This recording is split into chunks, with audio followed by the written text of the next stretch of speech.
আসসালামাইকুম। আশা করি আপনারা সবাই অনেক ভালো আছেন। আলহামদুলিল্লাহ আমরাও ভালো আছি। নতুন আরেকটি ব্লগ ভিডিও নিয়ে আবারও হাজির হয়ে গেলাম। আজকে আমার ভিডিওটি শুরু হচ্ছে বাবার বাসা থেকে। বাসায় পৌঁছেছিলাম নাস্তার পরেই। তো গিয়ে দেখলাম যে পাউরুটি আনা হয়েছে আমার জন্যে। এখন আমরা আমাদের গলির সামনে দাঁড়ানো মামার ঝালমুড়ি খাচ্ছি। খাবার দাবারের শুরুটা ছিল ভাত, তারপর কাঁকরোল ভাজা, এটা দুপুরের খাবার, আলু ভর্তা আর মাছ ভাজা, এই সেই। আর আমার ফেভারেট তিল্লির ভুনা, গরুর তিল্লির ভুনা। এটা আমার অনেক পছন্দের খাবার, আপনারা অবশ্যই জানেন। আমার আগের ব্লগগুলোতেও আমি দেখিয়েছি।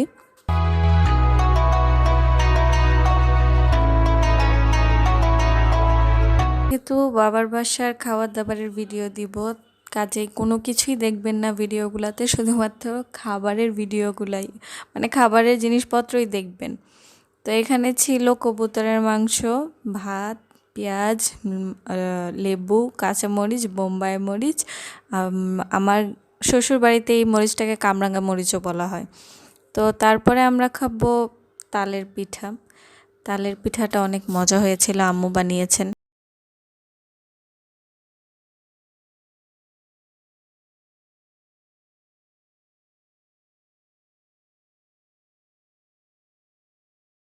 পরদিন সকালবেলা নাস্তা সবজির ভাজি আর বাহির থেকে আনা পরোটা ছিল। এরপরে দুপুরও হতে দেইনি, নাস্তা খাওয়ার পরপরই আমরা দুজন লেগে গিয়েছিলাম, আম্মু আর আমি মিলে বৌয়া ভাত আর ভর্তা রেডি করার জন্য সব কিছুর আয়োজন করছিলাম। এখানে সব কিছু ঢেলে নিচ্ছি। এটা আমার প্ল্যাটার, এটা ফেসবুকে ছবি দেওয়ার জন্য আমি এভাবে তুলেছিলাম।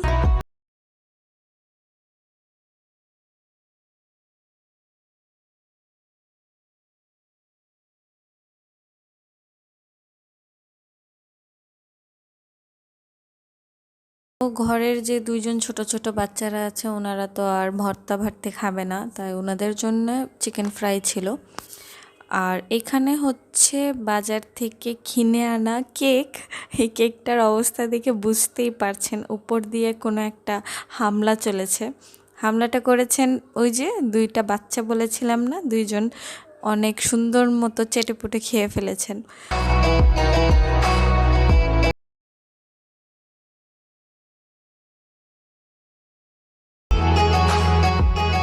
এটা ছিল পাশের বাসার আন্টির চাপটি, উনি হলুদ দিয়ে চাপটি বানিয়েছেন।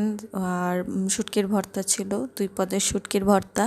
এগুলো দিয়ে আমার তো হয়ে গেছে সন্ধ্যাবেলার নাস্তা।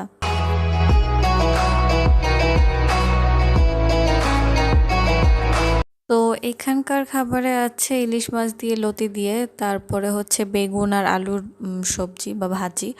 আর মাঝখানেরটা হচ্ছে ভর্তা, ওটা ধনিয়া পাতার ভর্তা ছিল। পাশেরটা হচ্ছে কুমড়ার ভাজি। আর পাশেরটা কি এটা আমি ভুলে গিয়েছি।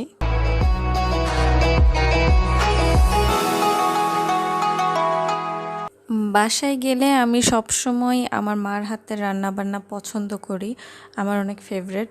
বাট এই দোকানের গ্রিলটা অনেক টেস্টি হয়, যেটা আব্বু সবসময় শখ করে আমার জন্য আনিয়ে দেন। আর এই গ্রিলটাও আমার মেয়েরও অনেক পছন্দ, আমার বোনেরও অনেক পছন্দ, আমার বাড়ির সবার অনেক পছন্দ, কারণ এটা অনেক গ্রেভি টাইপের একটা গ্রিল হয়।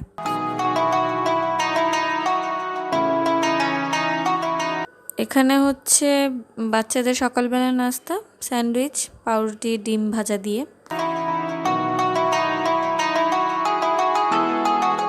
আর এটা হচ্ছে পরদিন সকালবেলার নাস্তা, মানে কোনো একটা সকালবেলা নাস্তা হবে এটা জানি, কারণ ভাত বাগার আমরা সবসময় সকালবেলা নাস্তাই খাই। আর সাথে আমার ফেভারিট কিউকাম্বার।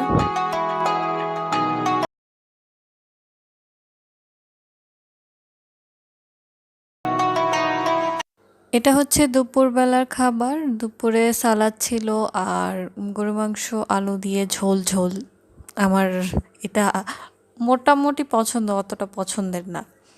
তো যাই হোক, খাচ্ছি আমি একা একাই, সবাই অন্যদিকে খাচ্ছে, আমি ভিডিও করছি আর খেয়ে নিচ্ছি।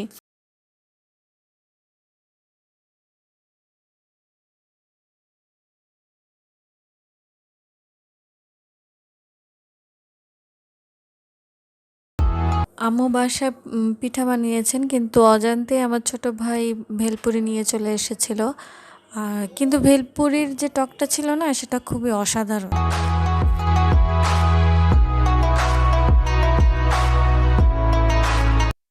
বাড়ির 2 ছোচার জন্য আইসক্রিম আনা হয়েছে, ছোট ভাই এনে দিয়েছিল, সেটাই আমিও একটু ভাগ বসালাম।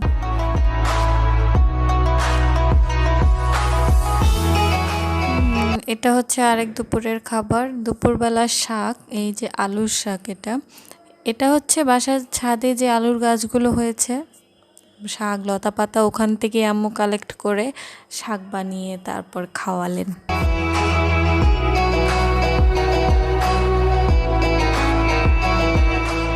আমার কিন্তু পেঁপে একদমই পছন্দ না, কিন্তু হ্যাঁ, এইরকম পাকা একদম কালারিং, খুবই সুন্দর একটা কালার, দেখতেই পারছেন, এরকম হলে পেঁপে খাওয়াই যায়, তাই না?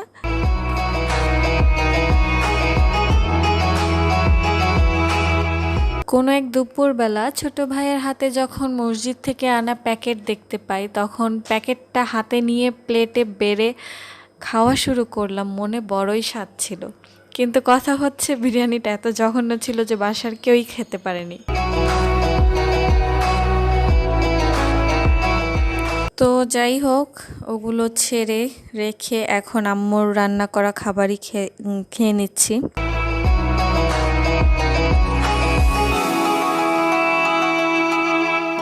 এটা সকালবেলার নাস্তা, খুদে ভাত, মাছ ভাজা আর 2 ধরনের ভর্তা।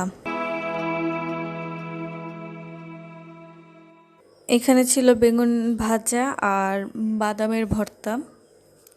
বাদামের ভর্তাও আমার অনেক ভালো লাগে।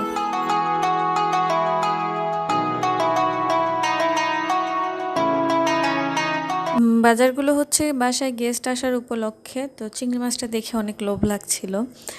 যাই হোক, এখন আমরা সবাই খেতে বসে পড়ব, কারণ এখানে সব কিছু সাজানো হয়েছে খাওয়ার উদ্দেশ্যে। দুপুরবেলার ছিল হচ্ছে ইলিশ ভাজা, চিংড়ি ফ্রাই, রোস্ট, কাবাব, গরু মাংস, সালাদ আর ভেজিটেবল। তো যাই হোক, আপনারা সবাই ভালো থাকবেন, দোয়া করবেন। আল্লাহ হাফেজ।